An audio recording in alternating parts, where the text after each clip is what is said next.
안녕하세요. 제니 리딩입니다. 이번에 읽을 책은 29 생일 1년 후 죽기로 결심했다.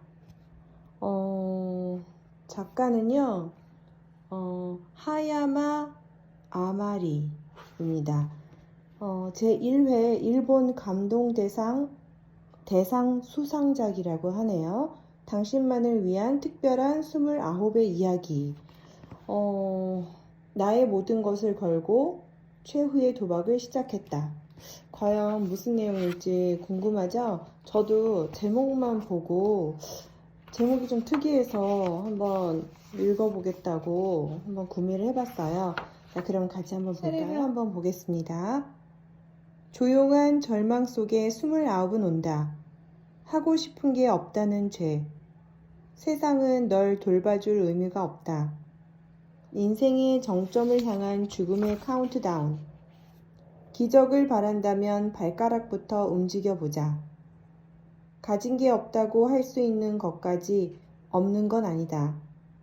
지속적인 당당함은 자기 무대에서 나온다. 단 한 걸음만 내디뎌도 두려움은 사라진다. 변하고 싶다면 거울부터 보라. 뜻밖의 변화를 불러오는 데드라인. 자기 시선으로 살아간다는 것의 즐거움. 길 위에 올라선 자는 계속 걸어야 한다. 범선은 탈윤과 돛으로 향해야 한다.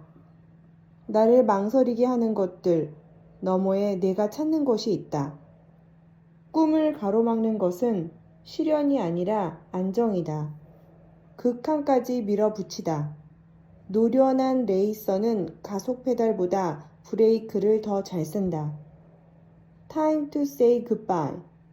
29의 마지막 날. 주저할 때가 바로 승부를 걸어야 할 때. 새로운 시작은 $5로도 충분하다. 끝이 있다라는 것을 인식하는 순간 인생의 마법이 시작된다. 네, 차례만 봐도 이제 무슨 내용인지 알 것 같아요. 예, 정말 궁금하네요. 자, 그럼 같이 한번 보겠습니다. 이상하다. 갑자기 세상이 달라진 느낌이다.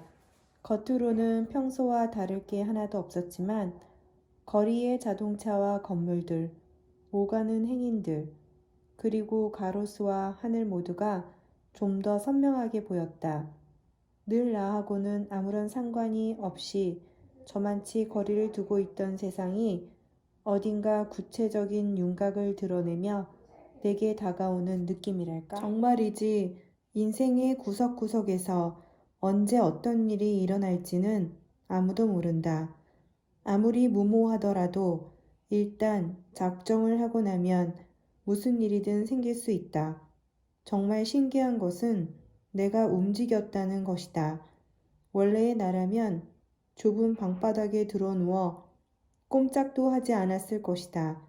그저 머릿속에서만 수십 채의 집을 짓고 허물며 게으른 몽상에서 한 발짝도 움직이지 않는 것이 나였다. 외톨이는 사람들로부터 소외됐기 때문이 아니라 자기 무대를 만나지 못했기 때문에 외톨이인 것이다.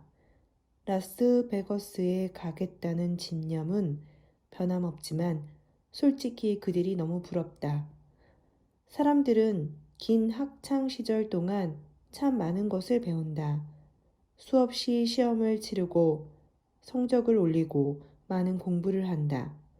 그리고 사회에 나와 직장을 구하고 열심히 일을 한다.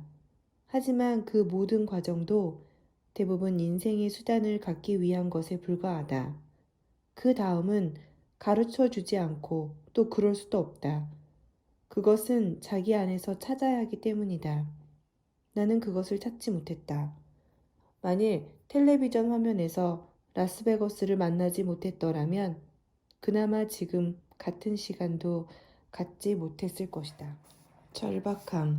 인생의 막판에 이르면 정말 생각지도 못한 힘이 쏟는 거구나. 두려움이란 건 어쩌면 투명한 막에 가려진 일상인지도 모른다.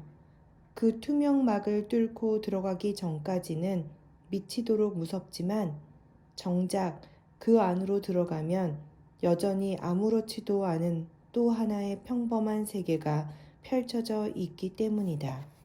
나는 스스로 목숨을 끊고 싶을 만큼 삶에 대한 의욕이 없었다.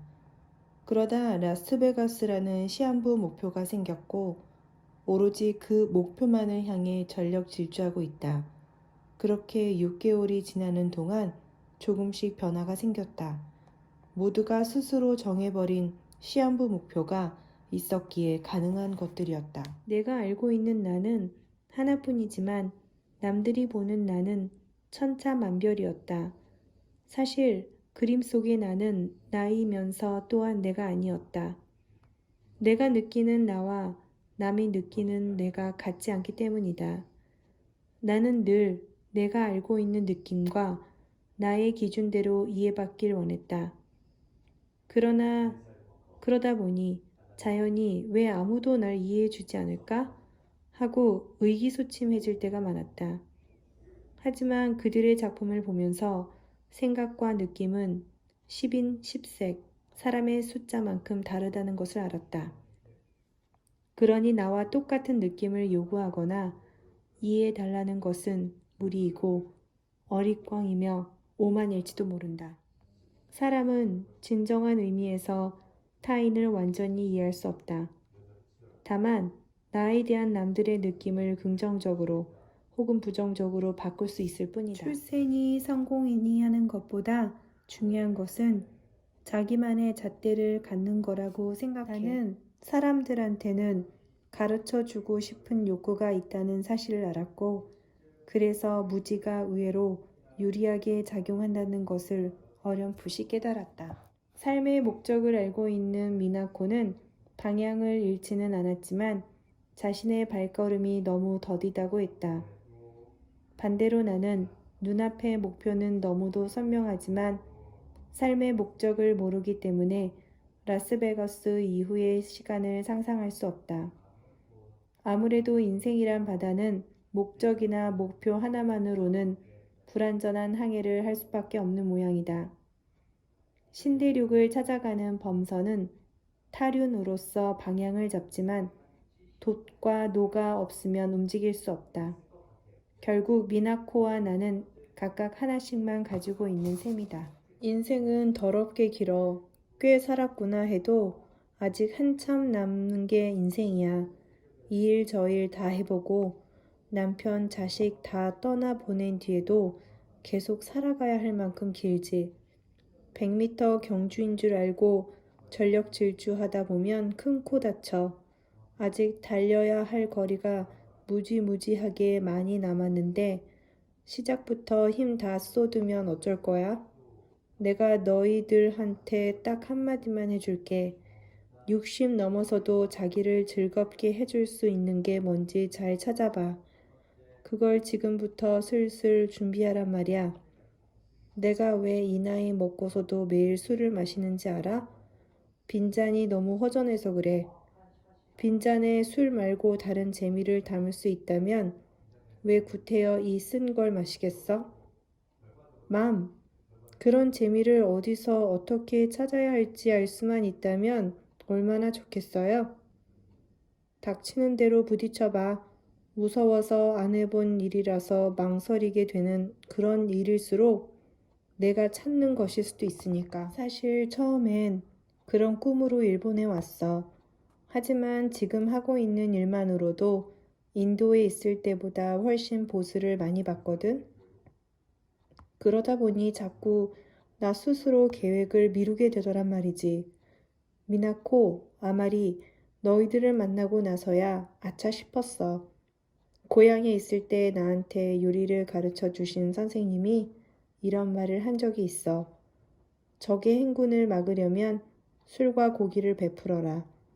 그게 무슨 말인지 이제 알 것 같아.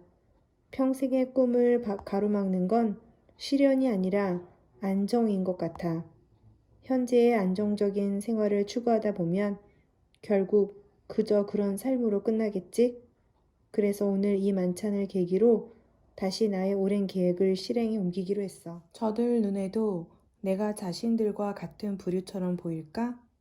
내가 이 짧은 순간을 위해 1년 동안 칙칙한 3평짜리 원룸에서 살면서 하루 20시간 넘게 일했다는 사실을 짐작이나 할까? 그런 생각이 들자 기분이 묘해지면서 약간 쾌감이 일었다. 최고급 룸에 머물며 카지노에서 아무렇지도 않게 거금을 날리는 사람들에게 150만엔이라는 나의 전 재산 따위는 돈도 아닐 테지. 하지만 아무래도 상관없다. 돈이 많건 적건 간에 이 순간의 행복이 중요할 뿐이다. 더구나 지금 내가 누리는 사치는 죽을 힘을 다해 발버둥친 대가로 얻은 것이 아닌가? 기꺼이 죽겠다라는 각오가 없었으면 나는 지난 1년 중 단 하루도 온전히 살아내지 못했을 것이다. 나는 이제 더 이상 죽지 않기로 했다. 카지노에서 이겼기 때문이 아니다. 다만 이번에는 죽지 않는 쪽을 선택한 것이다. 1년 전 3평짜리 원룸에서 시카를 손목에 갖다 댔을 때의 나와 지금의 나는 같은 사람이 아니다. 내가 알던 그녀는 어제 죽었다. 이로써 나는 또 다른 오늘을 얻었고 인생의 연장전을 이어가게 되었다. 30살 첫날 내가 받은 선물은 생명이었다. 삶이 있는 한 희망은 있다. 키케로. 자, 이렇게 해서 29생에 1년 후 죽기로 결심했다 라는 책을 다 읽게 되었어요. 생각했던 거와는 완전히 다른 방향으로 흘러가서 너무너무 재미있었어요. 여러분도 한번 읽어보세요. 내용이 뭐 이렇지? 하지만 결론은 확실한 것 같아요. 자, 그 다음에 제가 읽을 책은 행복의 기원이라는 책이거든요. 서은국이 지었는데요. 다음에 저와 계속해서 책을 읽고 싶다면 구독과 좋아요 눌러주세요. 다음에 또 만나요.